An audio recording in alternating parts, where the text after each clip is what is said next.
Sir మీరు ఇందుకు తీసుకుని వెళ్ళిపోండి, వీడి సంగతి నేను చూసుకుంటా.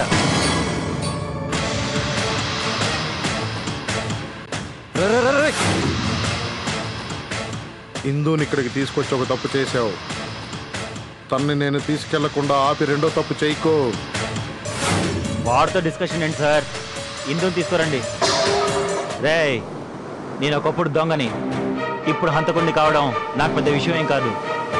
కానీ నువ్వు మారాను పెద్ద కలరింగ్ ఇచ్చావు. నేను మారాను, నువ్వు నన్నేం చేయలేవు. రేయ్, ఆ అలలు చూడు, కింద పడిపోయి మళ్ళీ పైకి లేస్తాయి. నేను కూడా అంతే. ఇప్పుడు పడిపోయినా ఇలాగే ఉండను, మళ్ళీ లేస్తాను. లేవడమే కాదురా, నువ్వు ఇందుని పెళ్లి చేసుకోవాలని ట్రై చేసిన ప్రతిసారి ఇలాగే చేస్తాను. డైలాగులు బాగానే చెప్తున్నావు, నీకు బ్రతకాలనుంటే వెళ్ళు. రేయ్, నిన్ను చంపాలన్న ఆలోచన నాకు రాకముందే ఇక్కడి నుంచి పారిపో, లేకపోతే నిన్ను చంపి సముద్రంలో సొరచాపలకు ఆహారంగా వేస్తాను. పోరా, జీవితం మీద ఆశుంటే పో.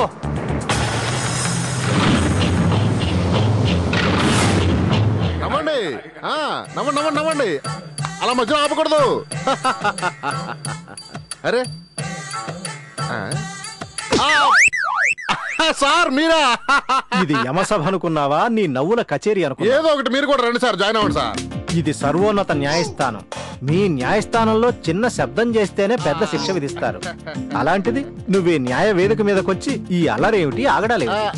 నవ్వితే మీకేంటి స్వామి నష్టం? ఇందాక నుంచి నవ్వుల క్లాసు, లాఫింగ్ థెరపీ చేయిస్తున్నాడు, బ్రహ్మాండంగా ఉంది. వీటి నవ్వులు ఇలాగే కొనసాగితే నరకం కాస్త నవ్వుల పాలవుతుంది. ఏదో ఒక ఉపాయం ఆలోచించాలి. పాపులారా, మీకందరికీ ఒక శుభవార్త. చెప్పండి చెప్పండి. మీరు నవ్వు ఆపితే చెప్తాను. ఏంటి స్వామి, లాఫింగ్ క్లబ్ ఇక్కడ పెట్టుకోమంటారా ఏంటి? నువ్వు నోరు మూస్తే చెప్తా. చెప్పండి చెప్పండి.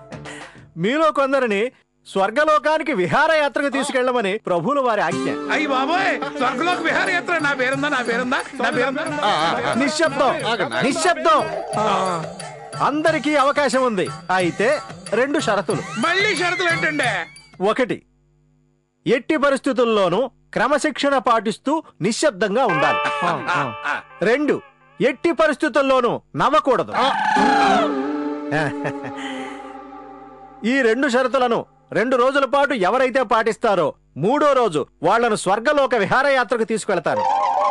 ఎవరైతే ఆ షరతులను ఆటంకపరుస్తారో వాళ్ళని ఇక్కడ రౌరవంలో భయంకరమైన శిక్షలకు గురి చేస్తాం. సరేనా? ఇంత కోచింగ్ ఇచ్చినా అలా ఎలా బొమ్మల్లా ఉన్నారు గుప్తాజీ? స్వర్గలోక విహారయాత్ర అనేసరికి సద్దు మిడిగారు. వీళ్లను మభ్య పెట్టడం ఎంతసేపు? ఇలాంటి వాళ్ళని ఎంతమందిని చూసుంటారు? అంటే ట్రాప్ చేశారా?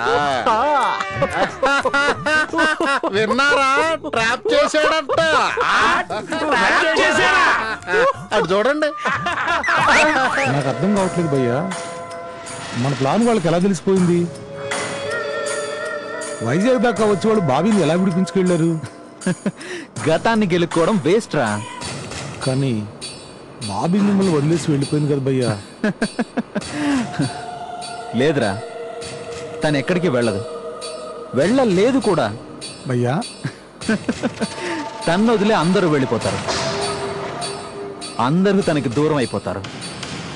ఇందు ఒక్కతే ఉండిపోతుంది. అప్పుడు నేనే తనకు తోడవుతాను, నేనే దిక్కు అవుతాను. నేను తప్ప దానికి ఎవ్వరూ ఉండరు, ఉండకూడదు. ఇంకో ప్లానా భయ్యా? చందు,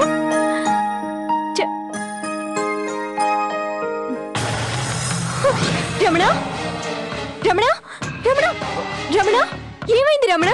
రమణ లేకు. గారు, చందు, రమణమ్మ గారు, చందు, చందు,